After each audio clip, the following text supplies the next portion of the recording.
Only Jesus TV.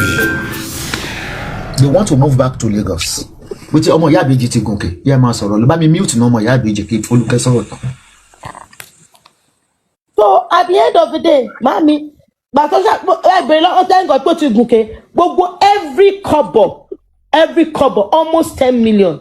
I never account to one sanwó sí. Ìgbà tó wá di bí last year, 2 years ago, tó wá bẹ̀rẹ̀ sí pé wọ́n ní ṣe bí woman yìí sọ wípé ẹbí máa yìí sọ pé òun máa take care needs ṣé Agbala Gabriel take care náà sọ pé kò take care ni màmá bẹ̀rẹ̀ sí bẹ̀ mí máa wò pé at least tó wáyé pé ìyá mi náà ni mi ò ṣáà lè díjú tán so ọjọ́ mi gbà mí òwe ti máa ní the small money I have I will send to them because that's how I do my little NGO because I at some point I was not able to face the shame because the shame was too much. Everybody on that I was not assuming pé àbí mo ń náwó ló I felt so embarrassed báwo ni oore ṣe wá di bí mọ́ mi lọ ní ọwọ́ báyìí. Kó lè yé wa gbogbo olólùfẹ́ ìkànnì Only Jesus TV ṣẹ̀rí fídíò tẹ́ ń wò lọ́wọ́lọ́wọ́ yìí níbi tí sinẹ́rò yẹn ti kọ́kọ́ bẹ̀rẹ̀ ní o tí Iyabeji tí ó sátọ Foluke Daramola tí Iyabeji tí wọ́n sátọ Foluke Daramola àwọn àti ọmọ wọn Ronke nígbà yẹn tí wọ́n fi bẹ̀rẹ̀ sí ní dúró Agbala Gabriel tí Foluke Daramola tọ́bẹ̀ tí wọ́n arrange ilé fún wọn tí wọ́n ń gba owó fún wọn bí sinẹ́rù yẹn ṣe bẹ̀rẹ̀ lẹ́ ń wò yìí o lẹ́yìn yẹn lẹ́sẹ̀ máa wá rí ibi tí actress Foluke Daramola ti máa kábàámọ̀ lórí ìgbésẹ̀ tí Iyabeji gbé lọ́wọ́lọ́wọ́ yìí tí ò tí ju ẹnu bóyá àjẹta yìí tí Iyabeji ti padà sí ọ̀dọ̀ Agbala Gabriel máa rí fídíò náà ibi tí Foluke Daramola tó ti kábàámọ̀ so ẹ jẹ́ ká ṣe máa wọlé yìí níṣó ẹ bá mi ṣí ẹ jẹ́ kó lọ viral so that kó lè yé wa dáadáa bí sinẹ́rù yẹn ṣe bẹ̀rẹ̀ nìyẹn bí ọ̀tẹ̀ yẹn ṣe bẹ̀rẹ̀ nìyẹn ṣùgbọ́n àwọn náà ti padà kábàámọ̀ báyìí Ọlọ́run ò sí nídìí ọlọ̀tẹ̀ kò sí lẹ́yìn ọlọ̀tẹ̀ iná ọ̀tẹ̀ wọn ti túká báyìí o ẹ jẹ́ ká máa gbọ́ nìṣó. Ó gba owó gan Iyabeji gan the first charity tó kọ́kọ́ gbé wá ìsì Iyabeji ó gba owó gan ọmọ yẹn ní 240 pẹ̀lú ló wọ ọwọ́ àwọn. Adega tó over 50 million ma owó tó wọlé because Iyabeji ni bọ̀bọ̀ ìfi bẹ̀rẹ̀ sí ní make tó fi bẹ̀rẹ̀ sí wọnú àwọn actors Iyabeji ni ìgbà tí bàbá mi bàbá Agbako tí bàbá Agbako wà láyé bàbá Agbako at least mo ṣe bẹ́ẹ̀ dé fún ọmọ ṣe bẹ́ẹ̀ dé fún ọ tó ẹ̀ mẹ́wàá tó ṣe lọ gbé wọn náà tó ṣe lọ gbé wọn ní ilé tó gbé wọn lọ ìgbà tó gbé wọn lọ bàbá yẹn pé mi ò gbé fóònù bàbá yẹn pé mi ò gbé fóònù ọjọ́ tó wọ́n ní pé kọ́mọ wọn á máa bẹ̀ mí ìgbà tó wọ́n ní pé dáàdì mo ní ẹ̀mọ́ pàgbàlagbà nìyí kí lẹ wá lọ sínú oko because when you get to Ibadan tó máa fi wọ́n nú ibi tó wà yẹn wàá lo 1 hour lórí ọ̀kadà bẹ́ẹ̀ ni wàá lo 1 hour lórí ọ̀kadà tó máa lọ wọnú mo ṣe gbọ́ because I sent some guys there to go and check. At the end of the day, Baba Agbako sọ pé bóyá 100 of blessed memory bóyá 100k àbí 200 mo ní daddy èmi ò fẹ́ wàhálà mi ò fẹ́ stand down tẹ́ bá ti mọ̀ pé ẹ fẹ́ kí Agbala Gabriel máa gbé yín ẹ má pè mí mọ́ bí bàbá yìí sọ fún mi pé aláìláìláì pé kò sí nǹkan tó kọ àwọn pẹ̀lú páwọn ọmọ anybody rí pé àwọn ọmọ àwọn náà lọ sọ fún àwọn wípé káwọn pé àwọn kan náà lọ àgbà àwọn actors náà lọ gbé àwọn lọ pé káwọn lọ síbẹ̀ but àtìgbà yẹn báyìí mo kọ̀ ra máa ń lọ mi ò fẹ́ wàhálà because I didn't want unnecessary controversy again mo dọ̀rọ̀ adákẹ́ and I stepped down on my social media ma on my NGO. Wọ́n fi ẹnu bẹ̀ jẹ́ gangba yẹn bí wọ́n wò pé kó má bà lè gbé wọn àbí báwo wọ́n ti gbàgbà owó àwọn. Ó pọ̀ màmí. Ọlọ́run ò ní bẹ́ẹ̀ orúkọ jẹ́ orúkọ tó jẹ́ kó pé fọ́ọ̀tì yẹn àtọ̀dọ̀ ọmọ Iyabeji ni she's not sincere at all because kí lorúkọ ẹ̀ gangan náà Adé kí lorúkọ ẹ̀ on mute náà. Okay. Ládùúrú oore tí Daramola ṣe pẹ̀lú NGO ẹ̀ fún ìwọ ó dẹ̀ ń kówó fún ẹ kì í ṣe pé inú àkáǹtì ẹ̀ ni why tẹ́ fi betray ẹ̀.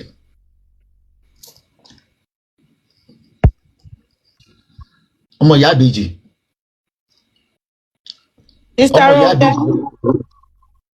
Sister Ronke. Ó dà yín pé mi ni máa ọ̀hún tiẹ̀. Okay, hello ma.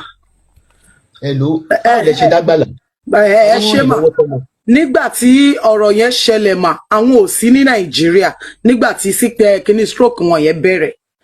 I called her, I couldn't get through. Àǹtí Rónkẹ́ Oṣòdì Òkè náà bá mi bá wọn sọ̀rọ̀. Oh, sorry. Àǹtí Fathia Ìyá Khalid. Àwọn náà bá mi bá wọn sọ̀rọ̀ wípé nǹkan ń ṣe Iyabeji wọn sí Nàìjíríà ńgbà yẹn. So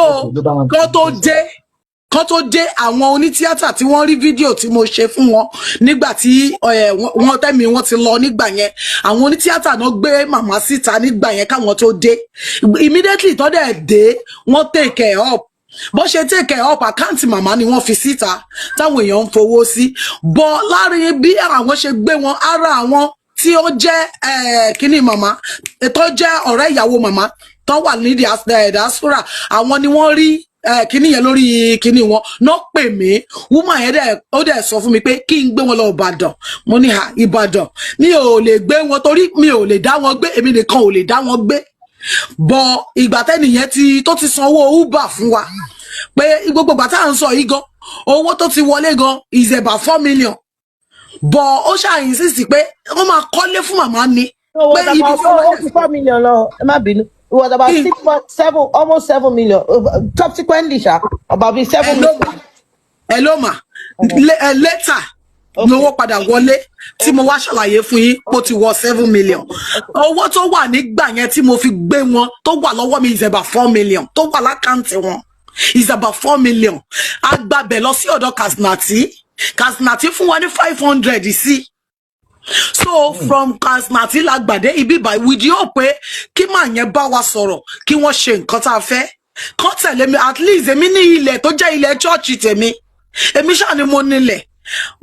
Mo sọ fẹ́yìn náà ń gbà yẹn tẹ́yìn náà dẹ̀ ní a máa wá nǹkan ṣe sí létà pé káwọ́ kọ́ gẹ́ẹ̀tì ilé náà kí màmá tiẹ̀ kọ́kọ́ wà náà pé a máa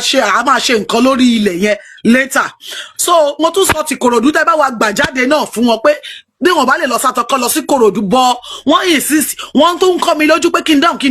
pé tí n bá ti mọ̀ pé mi ò lè gbà káwọn ṣe nǹkan tá àwọn ti fẹ́ bọ́ sí live o kí n down kí n sọ̀rọ̀ bọ̀ kò sí nǹkan tí mo sọ. Ẹ̀ka láti máa Àgbàlá ń rush yín pé kẹ́ tètè sọ tẹ́ fẹ́ kẹ́ tètè máa. Níjọ́ yẹn wọ́n rush mi pé kí n down wọ́n ti set phone wọ́n ti fẹ́ bọ́ sí live wọ́n ní kí n down pé torí táwọn bá ti bọ́ sí live ń sìn àwọn èèyàn máa dáwọ́ olè pápápá ń sìn ibi dẹ̀ làwọn máa rà sí o àwọn ò lè lọ bí kankan. ń gbọ́ tó wáyà mo wá ní ó dá ẹ ṣe yìí tọ́lọ́run bá ràn yín gbà yẹn. So ìgbà tí wọ́n tán ṣe nǹkan tó máa ṣe tán tí wọ́n ní àwọn tí ń lọ ralẹ̀ bímọ àwọn mo ṣe ń wo àwọn ibi ilẹ̀ yẹn làwọn ń lọ báyìí. Immediately bọ́n ṣe lọ ní ẹni tí ó fẹ́ fún mi ní márúwá true yín náà pè mí pé márúwá mi ti ready kí n wá gbé. And I go back to him pé má fi mọ́ sí mi sílẹ̀ o àwọn tí àǹtí Folúkẹ́ ní kí wọ́n fún mi ní márúwá wọ́n ti pè mí wọ́n ní kí n wá gbé márúwá mi mo fẹ́ lọ. Ojú kòkòrò why tẹ́ fi move ó ti gba ṣọ́ọ̀bù fún yín ó ti ra márúwá fún yín why tẹ́ fi move wọ́n sweet talk yín. Ẹ ló mà àti ìgbàlẹ̀ ńgbà yẹn àti ìgbà ṣọ́ọ̀bù ńgbà yẹn Múṣí láṣì wà Múṣí òun la wà ẹni ọ̀dọ̀ àbúrò mọ́ sí mi la wà ìyẹn dẹ̀ fún wa di on the 28th of January pé ká fi kúrò ń bẹ̀ àti ìgbàlẹ̀ ńgbà yẹn. So ìyẹn ló jẹ́ kí n wò pé tó bá ṣe yí pé tilé náà ló fẹ́ bá wa kọ́ kí n lọ bá kí n sọ bí tílẹ̀ wà fún tó bá rẹ́dì láti bá wa ṣe màá wá bring àti Folúkẹ́ in wọ́n á lè dọ̀ bá wa ṣiṣẹ́ yẹn papọ̀ bọ̀ ó ń insist pé àwọn ò lọ síbi kankan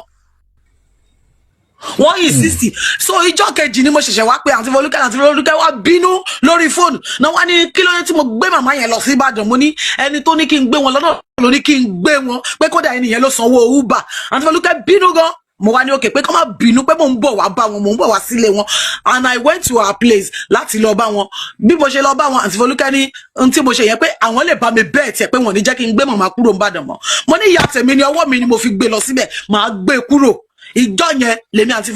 Folúkẹ́ ṣẹ̀ṣẹ̀ wá lọ rent ilé la lọ yanjú ọ̀rọ̀ ilé àtọ̀rọ̀ shop bá a dẹ̀ ṣe yanjú ẹ̀ immediately ni mo kẹ́rù wọnú ilé yẹn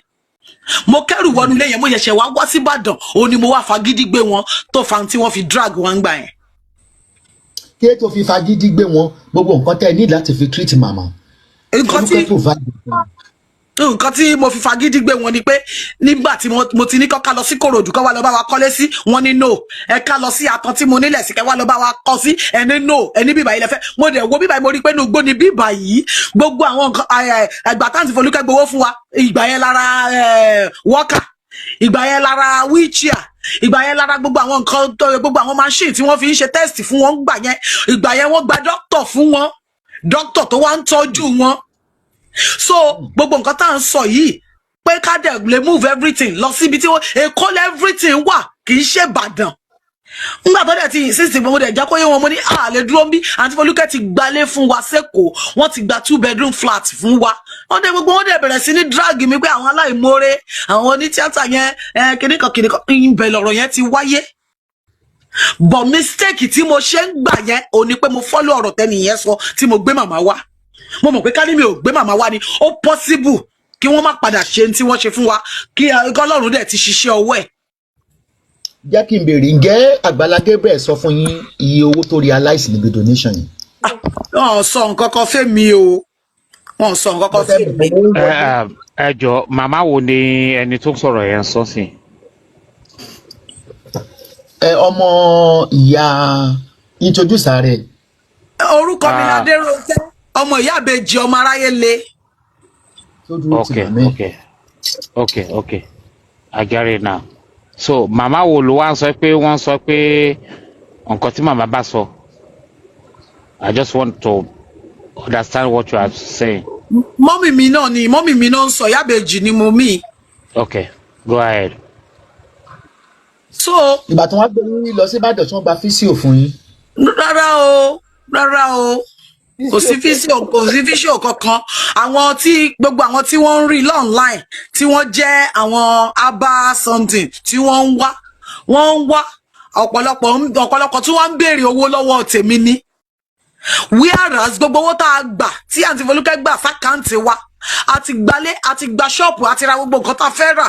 àti ṣe everything. Gbogbo ohun tó kù lọ́wọ́ mi gan tó bá mi dé ìlú Ìbàdàn kò wọ 300,000 mọ́. So for me láti tún wá máa sọ pé kí n tó máa sanwó doctor mi bí nígbà tá a ti san everything sílẹ̀ lẹ́kọ̀ọ́, táwọn tó lè tọ́jú wọn wà ń bẹ̀, mi ò lówó láti san fáwọn yẹn, ni ò jẹ́ káwọn tí wọ́n wá nígbà yẹn, ni ò jẹ́ kí wọ́n wá tọ́jú wọn. Ṣùgbọ́n a ṣáà ń dúpẹ́ lọ́wọ́ Ọlọ́run pé Ọlọ́run sì jẹ́ kí màmá wà láàyè. Agbala Gabriel máa ń gbé màmá ẹ̀ wá pé Ọlọ́run ti ṣèyanu, wọ́n ti ń rìn. Nǹkan tí tó bá ti wá condition tó bá bá màmá,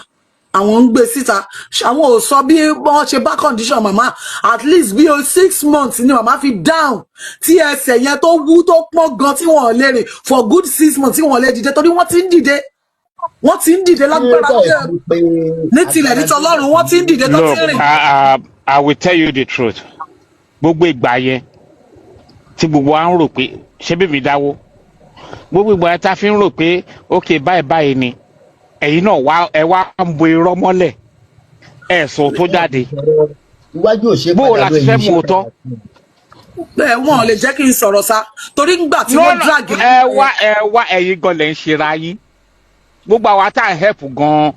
anyway ẹ jẹ́ yọra mi kúrò. Gbogbo àwọn tó ń help, ẹ jẹ́ kí iṣẹ́ wọn yọ, because ẹ ń bo irọ́ mọ́lẹ̀. Tá a bá ní sọ tẹ́rí, tá a bá ń pa tẹ́rí gbogbo yín pátápátá nǹkan tẹ́ bá ń jẹ lọ́wọ́ lẹ́ ń rí lẹ́ mọ̀. Ẹ kì í sòótọ́ ọ̀rọ̀ jáde. Kò lè sọ, ó wà nínú bondage wọn. Ìyá mi aláṣàbí mi, ẹ já sòótọ́ ọ̀rọ̀ lálẹ́. Gbogbo àyẹ̀ni wọ́n rò pé orúkọ àwọn ló fi kọ́lé. Gbàtàn béèrè ìwé ilé ló bá ní pé òun ò mọbi tóun fi sí. Ṣẹ́rí gbogbo kinní yìí láti bẹ̀rẹ̀ èmi like ẹ̀. Ọmọ ọlọ́pẹ́, sorry, you can't come up, please. I love that man that time. But ẹ̀yin tó wá help tẹ́ ẹ̀ lè sòótọ́ jáde pé báyìí ni kinní rí. Ìgbà tí kinní wá ń jáde, tí ọ̀rọ̀ wá ń jáde sí, gbogbo yín wá ń jáde. Ìgbà tó ń ṣe nǹkan tí inú yín ń dùn, tí gbogbo yín ń dunnú, ẹ sọ̀rọ̀ ẹ jáde. Ó sọ̀rọ̀ báyẹn sórí yín nígbà míì. Báwọn èèyàn ṣe jáde tán ráṣìírí ẹ̀ ní àsìkò yẹn wọ́n lè sọ̀rọ̀. Wọ́n lè sọ̀rọ̀ bíkọ́ kò tẹ́ tó jáde. Iṣẹ́ inú ẹ̀kú ni wọ́n fi ń jù. Ẹ ṣe máa ṣe ní iṣẹ́ inú ẹ̀kú. Ẹ má bínú ẹjọ́, ẹ jẹ́ kí sáré sọ ilé yìí pẹ̀lú tí dáàdì wa sọ ń bẹ̀ yẹn. ṣe rí àwọn tó jáde ńgbà yẹn gan Agbala Gabriel ó fi ọlọ́pàá ó fi harass wọn ní gbogbo ìgbà yẹn because àwọn kan jáde ńgbà yẹn tó fẹ́ expose ẹ̀ nípa nǹkan tó ṣe bẹ́ẹ̀ ọlọ́pàá ó believe pé òun ní àwọn ọlọ́pàá tó ń lò ní Ìbàdàn ńgbà yẹn so gbogbo àwọn tó jáde ńgbà yẹn ó arrest wọn. And meanwhile ẹ rántí pé àwọn Iyabeji Omoaraiyele àti ọmọ wọn yìí wọ́n sì wà ní under care ẹ̀ kò possible bẹ́ẹ̀ yẹn because gbogbo ìgbà yẹn màmá gan ẹ̀ tí wọn ò dáa so bàbá sọ pé wọ́n yarí gbà yẹn pé gbogbo tó ń ṣe yẹn wọ́n fẹ́ expose ẹ̀ ó tún lè di wàhálà because àwọn believe pé bó ṣe ń gba donation yẹn ẹ mọ̀ pé everybody ń gbà yẹn ojú àwọn èèyàn kò tí ì ká wípé bóyá n tó ń ṣe yẹn ó fi ń gbà àwọn èèyàn ni. ara àkọ́tà sọ nìyẹn ṣẹ́rí gbogbo yín pátápátá ó dọjọ́ tẹ bá tó rò ó pé nǹkan tẹ́ni yín ṣe ò da ẹ jẹ́ ká come out ó ń ṣe wá lóore lóòótọ́ ṣùgbọ́n tó bá jẹ́ pé òótọ́ lẹ dì mú. Give me a minute sir ṣẹ́rí situation ọ̀rọ̀ yẹn is way beyond the way you are looking at it. American the physical perspective there are other spiritual implications to it. Sherry sir at least nínú ayé èmi náà at least I still have 1 or 2 leg walks but Sherry ìgbà tí kíní yẹn máa fi ṣẹlẹ̀ báyìí tí abracadabra yẹn máa fi ṣẹlẹ̀ ojú lásán ò ṣe wèrè ni then they were already incapacitated that was why I was telling her wípé ẹ má gbé woman yìí lọ sí Ìbàdàn tẹ́ bá gbé woman yìí lọ sí Ìbàdàn she will not be able to come back to Lagos so Sherry kini ẹ ó ti mọ nǹkan tó ń fẹ́ ṣe he had a pray ẹ mọ ẹn tí aṣọ tó ń ṣọyàn ni you understand ó ti target kini ẹ pé kini yìí bóun ṣe máa ṣe lélẹ̀ now táwọn ìgbà tí lady yìí jọ pé tó padà á sọ pé mo ti gbálé fáwọn ṣe báwọn èèyàn bẹ̀rẹ̀ sí ń bú lórí social media ni àwọn èèyàn bẹ̀rẹ̀ sí ń bú wípé aláìmoore ni kíníkan ó pariwo síta náà because at some point she came to me and she told me wípé òun rí báyẹn bẹ́ẹ̀ pé bóyá ẹ̀mí òun ò wá fẹ́ clear sí bí báyẹn ṣe ń ṣe ìyẹn sísá Rónkẹ́ ni mo sọ wípé ẹ̀mí òun fẹ́ clear pé bóyá ó fẹ́ máa ṣe bẹ́ẹ̀ pé bóyá nǹkan òun wà attach pé bóyá ó fẹ́ máa ṣe sóhun ó fẹ́ máa ṣe so by that time wọ́n ti wà ní páńpẹ́ kò sí nǹkan tó lè ṣe mọ́ because wọ́n ti wà ń bẹ̀ already àwọn òun dẹ̀kọ́ ló pè wọ́n jẹ́jẹ́ wọn náà jẹ́jẹ́ òun ló jókòó tó wá at the end of the day so even if they had reported by that time a lot of you will think that they are just telling lies kò sí nǹkan tó lè ṣe by that time because it was in the good book of everybody especially in the diaspora. Agbala Gabriel was in the good book of everybody. I was crying for days. My DM was bombarded. People were cursing me. They're saying a lot of rubbish about me. So mo celebrity. Come on, I want to help. Báwo la yẹ fẹ́ sọ̀rọ̀? Tí ò ní problem. Kò sí bó yẹ fẹ́ sọ̀rọ̀. I could remember nǹkan tí Sister Foluke sọ yẹn ṣe mọ̀ pé láàrin kan ọmọ màmá Ibeji Omoaraiyele ó refuse láàrin kan pé òun àwọn ò dúró sí Ìbàdàn mọ́ àwọn èèyàn ń ṣépè wọ́n ń bully woman yẹn gidi gan I remember that so it's not like that gbogbo ìgbà yẹn àwọn diaspora fọ́ fún Demola Agbala Gabriel gidi gan they are not ready to listen to anybody then. ó dẹ̀ láwọn tọ́ọ̀dù tó máa ń ná wọn tó bá sọ̀rọ̀. Yes bẹ́ẹ̀ni. Around that time no breaky TikTok page me go down. Okay now nǹkan tí ó wà lẹ́sìn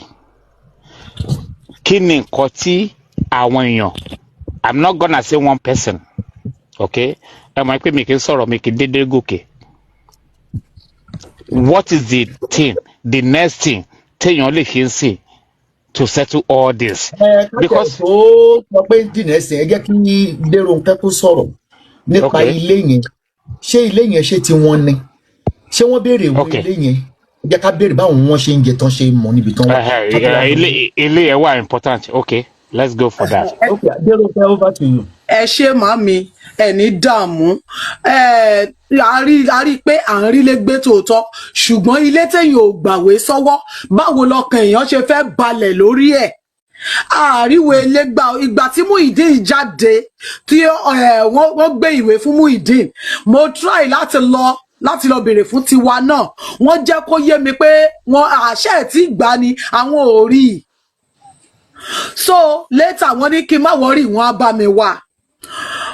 ọ̀rọ̀ yẹn tún di early last year mo tún padà lọ manager àbí kí n porúkọ ẹ̀ ìyẹn fi ìwé yẹn hàn mí báyìí ó ní kí n wò ó ìwé ilẹ̀ wa lélẹ̀ ok sáyẹ̀nsì ẹ bá mi mú ó ní kò tí ì yá kí n sì lọ ní sùúrù náà so nǹkan tí mo mọ̀ nìyẹn ìwé òtẹ̀ mọ́tò tán rà fún màmá yín gbà birthday wọn kọ́. ẹ ṣe sà mọ́tò tí wọ́n rà látìgbà tí wọ́n ti gbé mọ́tò dé mọ́tò ò gbádùn mọ́tò yẹn ò gbádùn rárá mo ti gbé àìmọye ìgbà tí mo ti fi mọ́tò gbé màmá lọ sí chọ́ọ̀chì tó ṣe pé a padà gbé mọ́tò yẹn wálé ojú ọ̀nà ńbẹ̀ yẹn ni mọ́tò yẹn máa kú. ẹ dúró láàrin yẹn now mọ́tò tí wọ́n rà yẹn ṣé orúkọ yín ni wọ́n fi rà. orúkọ wa kọ́ o. orúkọ wa kọ́ o. tó bá yẹ pé orúkọ yín ni màá sọ pé ok wọ́n ti ra mọ́tò fún yín wàhálà tó wá kù lára mọ́tò wàhálà yín ni ṣùgbọ́n tó bá yẹ pé kì í ṣe orúkọ yín ni wọ́n fi rà then we have another case on that. so ibi báyìí ni Iyabeji Omoaraiyele ti ba ojú Foluke Daramola jẹ́ tó tún padà sí Ìbàdàn ẹ jẹ́ ká máa gbọ́.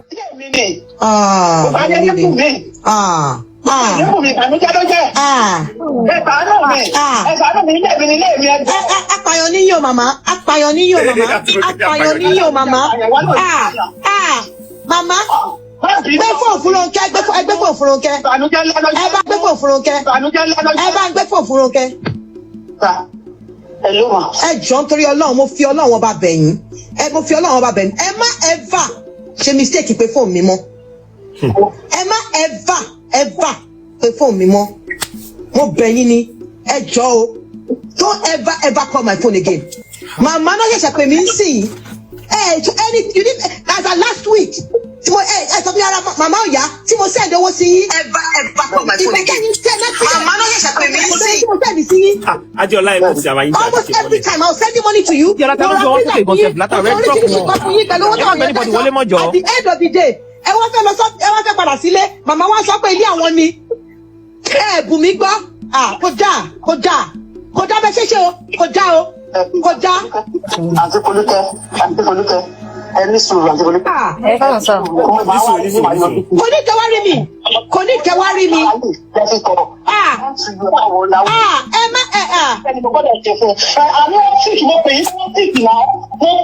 ìgbà tá a pè mí fún síìkì tí mo sẹ́ni kan tí mo lè sẹ́ni sí ẹ ṣe sọ fẹ́ mi wípé ẹ̀yin ò ṣe sọ fẹ́ mi wípé màmá fẹ́ padà sílé lọ́dọ̀ ẹ ṣe sọ fẹ́ mi. Did you tell me that? ní ẹ̀yìn fún àpè lásán ó kò sí owó oúnjẹ ó bẹ̀rẹ̀ pé owó oúnjẹ. Did you mention it to me? sọ̀rọ̀ náà so at the end of the day gbogbo ọjọ́ ìṣẹ̀lẹ̀ tó padà sí ọ̀dọ̀ Agbala Gabriel pẹ̀lú gbogbo táwọn èèyàn fún yín. Okay. fún wa lọ́wọ́ ìgbà pé ní àkúṣe nǹkan tí wọ́n dé o. ìgbà tí wọ́n mọ́tẹ́ náà máa ń sí ìgbà bẹ́ẹ̀ tẹ́lẹ̀ wọ́n fẹ́ padà nǹkan tó yẹ ní kí n ṣe. ọlọ́run yẹn wà méjì náà ó. ẹ̀yin náà ìwé ẹgbẹ́ lọ́mì rò ó. kò sí wàhálà mo ti gbọ́ ẹ ṣe. Ẹ̀gàn who were really complaining. àtìgbà wo wá ni wọ́n ti padà lọ síbẹ̀ yẹn báyìí tẹ́ẹ̀ bù mí kó. ẹ wo mọ̀mọ́ yẹn kan ti là.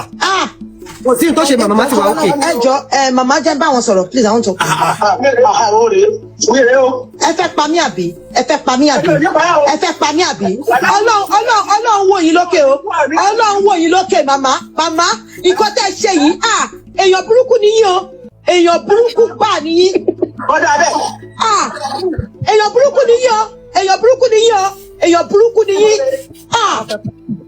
ẹ jọ kí ló dé. nílẹ̀ fún eléyìí o bí lè filẹ̀ fún o. ẹ lè filẹ̀ fún. kí lẹ kọ́kọ́ kókó ń bẹ̀ fún tẹ́lẹ̀ káwọn èèyàn gbalé fún yín tẹ́ni ẹ fẹ́ kó ń bẹ̀ kí lẹ kókó ń bẹ̀ fún. kí lẹ sọ fáwọn èèyàn kan dáwọ́ ẹni sùúrù kí lẹ sọ fáwọn èèyàn kan dáwọ́ fún yín tẹ́lẹ̀ fún. àbí owó tó dá fún yín tó fi gbalé fún yín tó fi ra fíríjì fún yín tó fi ṣe gbogbo nǹkan fún yín ẹjọ́ ṣé ẹ mọ̀ wípé ẹ máa padà sílé yín àmọ́ pẹ̀ ẹ ní filé yín lẹ̀.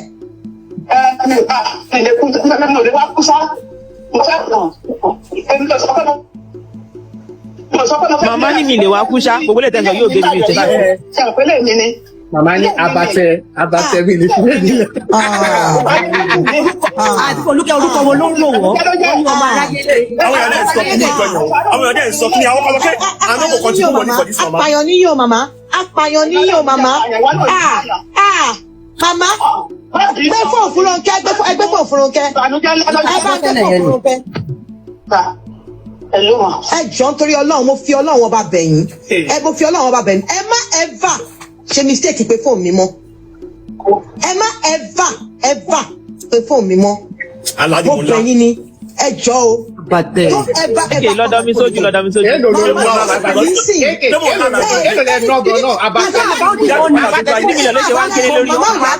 But the game talk play yẹn is not about the money. The game they play it is the The game talk play yẹn is not about the money. Almost every time I was sending money to you, mo ra freezer fún yín, mo ṣe oríṣiríṣi nǹkan fún yín pẹ̀lú owó táwọn èèyàn dájọ́. At the end of the day, ẹ wá fẹ́ padà sílé, màmá wa sọ pé ilé àwọn ni. Àdìmú kẹjẹ wà fún ẹrọ ní blood pressure. Kò dá bẹ ṣẹṣẹ o, kò dá. Àwọn ingrate. Ọ̀rẹ́ ní bọ̀dọ̀. Àtọ̀. Oníkẹwárí mi. Ẹ má yọjú ikú ní kẹyọ wá kọ́fì àdá bẹ yín lójú dáadáa. Àdá ní kẹyọ sí wọn. Àdá ní kẹyọ sí wọn. Ìgbà tẹ́ pẹ̀lú pọ́sìkì tí mo sẹ́ni kan tí mo lè sẹ́ni sí ẹ ṣe sọ fẹ́ mi wípé ẹ̀yin ò ṣe sọ fẹ́ mi wípé màmá fẹ́ padà sílé lọ́dọ̀ ẹ ṣe sọ fẹ́ mi. Did you tell me that? Owó yẹn ò ní jáde. Did you mention it to me? So at the end of the day, gbogbo ọjọ́ ìṣẹ̀lẹ̀ ti padà sí ọ̀dọ̀ Agbala Gabriel pẹ̀lú gbogbo táwọn èèyàn fún yín. That's really sad though. I swear it's very sad.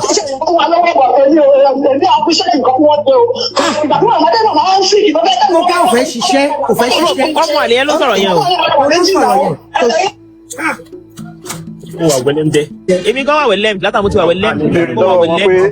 Ọjà kò wí sí. Owó ilé yẹn wọ́n ti gbà á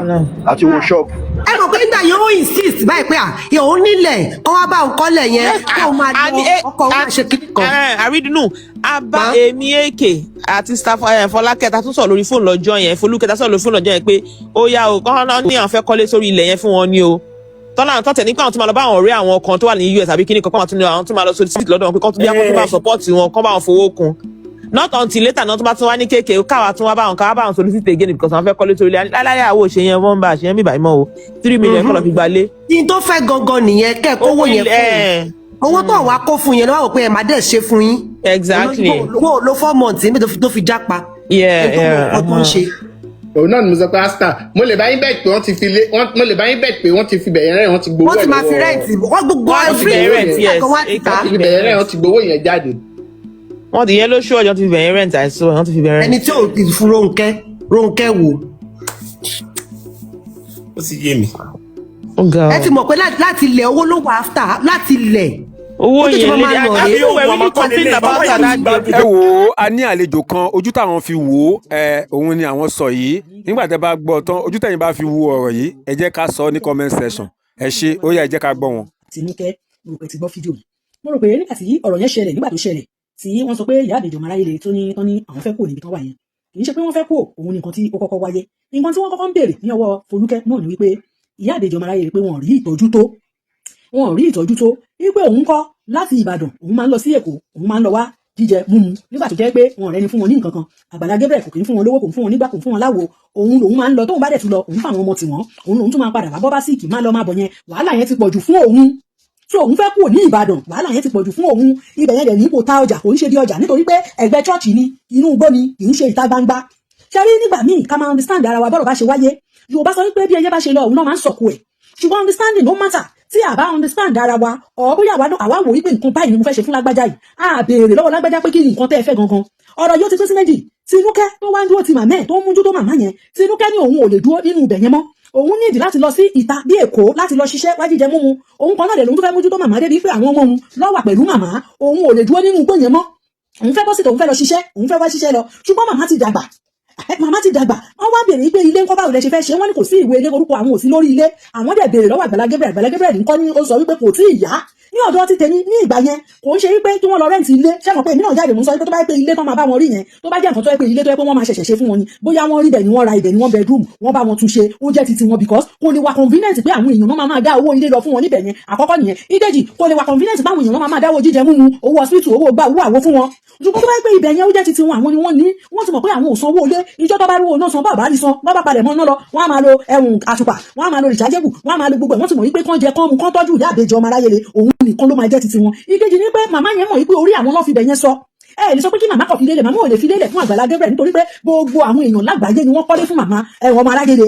màmá yìí Omoaraiyele dẹ̀ ní Agbala Gabriel ló fi dìde ló fi wọlé sí púpọ̀ àwọn èèyàn lára especially àwọn tó jẹ́ kí ló ti ń pè artist wa òun ló fi wọlé sí wọn lára Iyabeji Omoaraiyele gbogbo èèyàn dẹ̀ ló mọ̀ wọ́n òun ló fi wọlé sí wọn so ìyá yìí wò yí pé àwọn èèyàn ló kọ́ ilé yẹn fáwọn òun ṣe Agbala Gabriel àwọn èèyàn ló parapọ̀ tó kọ́ nìyẹn fáwọn àwọn làwọn nílé àwọn ò lè fi lé àwọn sílẹ̀ ṣùgbọ́n gẹ́gẹ́ bí àgbàlagbà tó jẹ́ kó máa sọ tòótọ́ ọ̀rọ̀ wọ́n ní sàn láàrin ajé nímú ní pẹkọrọ ibi tó bá yẹ kéèyàn sọ òótọ́ ọ̀rọ̀ téèyàn bá sọ òótọ́ ọ̀rọ̀ ó máa ń kó báyọ̀ ni ó jẹ́ kí màmá lè máa sọ fún wọn ní ìgbà yẹn wípé ilé yìí o mi ìfilé yìí lẹ̀ èmi ni mo ní nǹkan tẹ́ ẹ máa bá mi ṣe òun náà ni pé kí gbogbo ayé ẹ bá mi sọ fún Agbala Gabriel pé ìwé ilé mi kó fi lé mi lọ́wọ́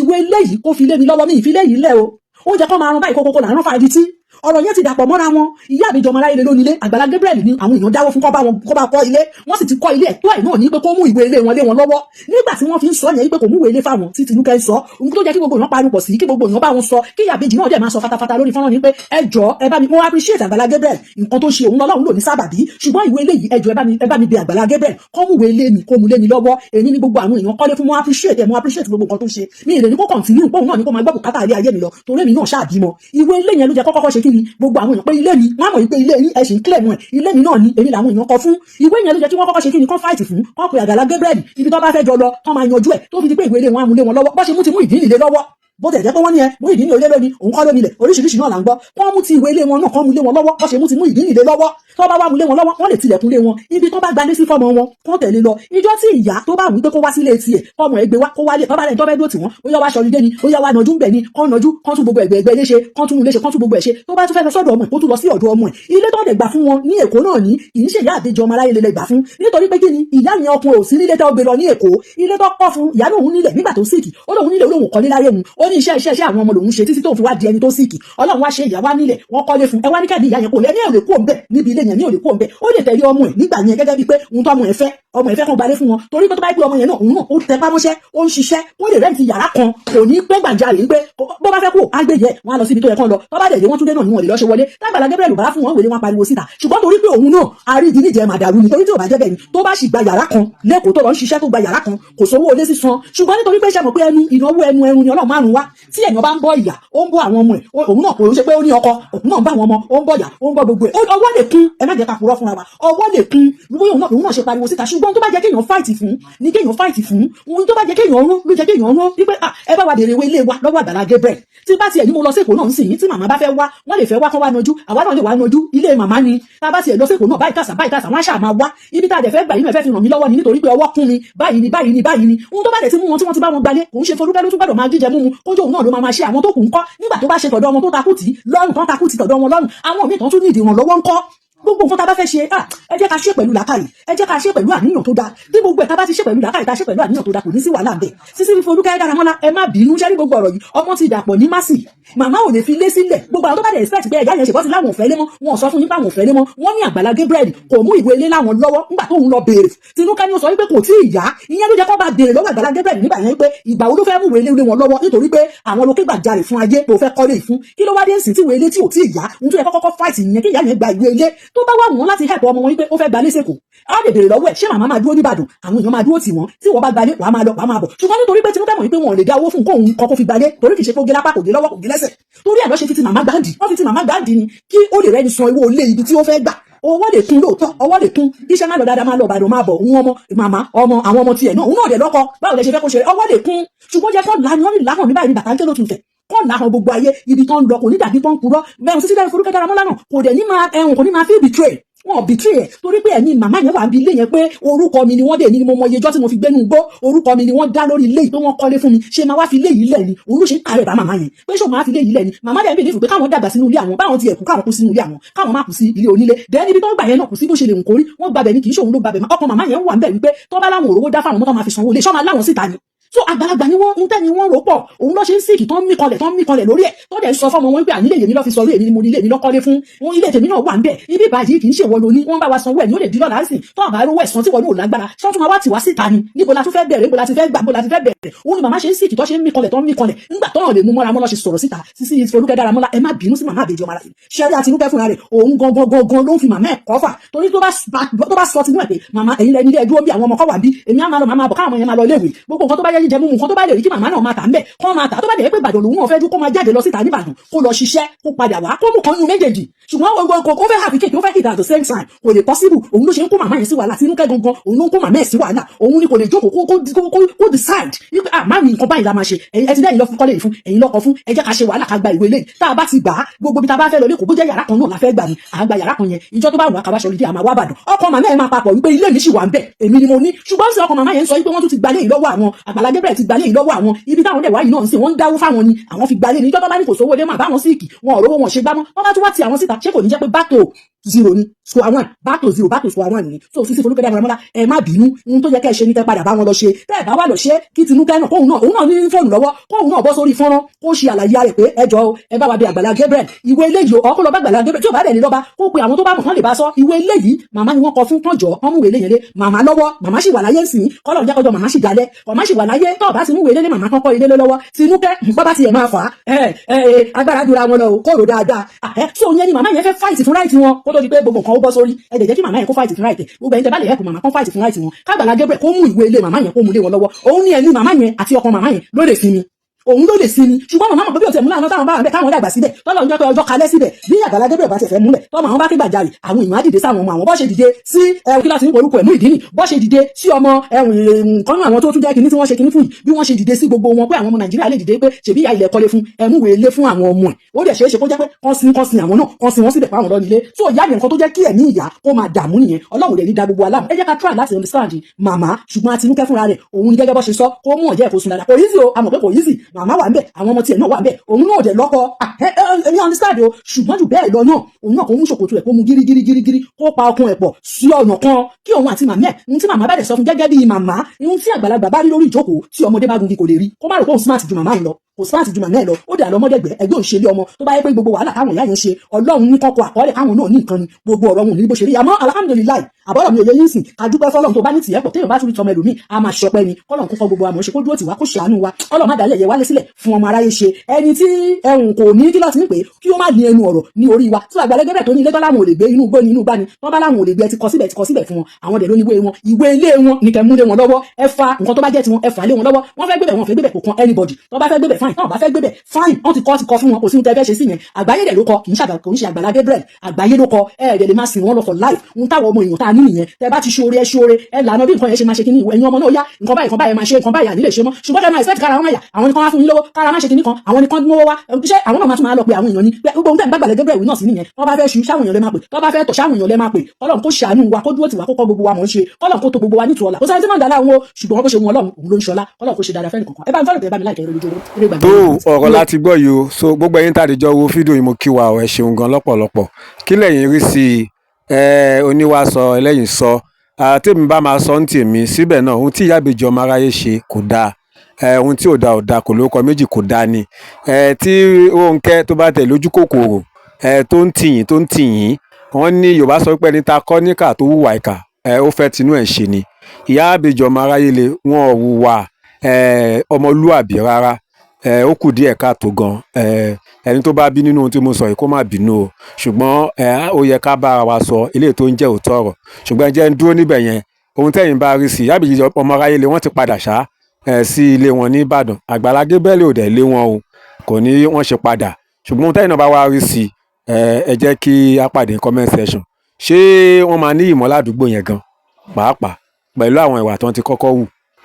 ẹ wò ó dáa kí á tọ́jú orúkọ torí tó kọ bá bàjẹ́ ayé èèyàn ló bàjẹ́ ìwà bí Ọlọ́run pẹ̀lú ìtẹ́lọ́rùn èrè ńlá ni ẹ ṣeun láìpẹ́ á tún padà wá ní àlàáfíà.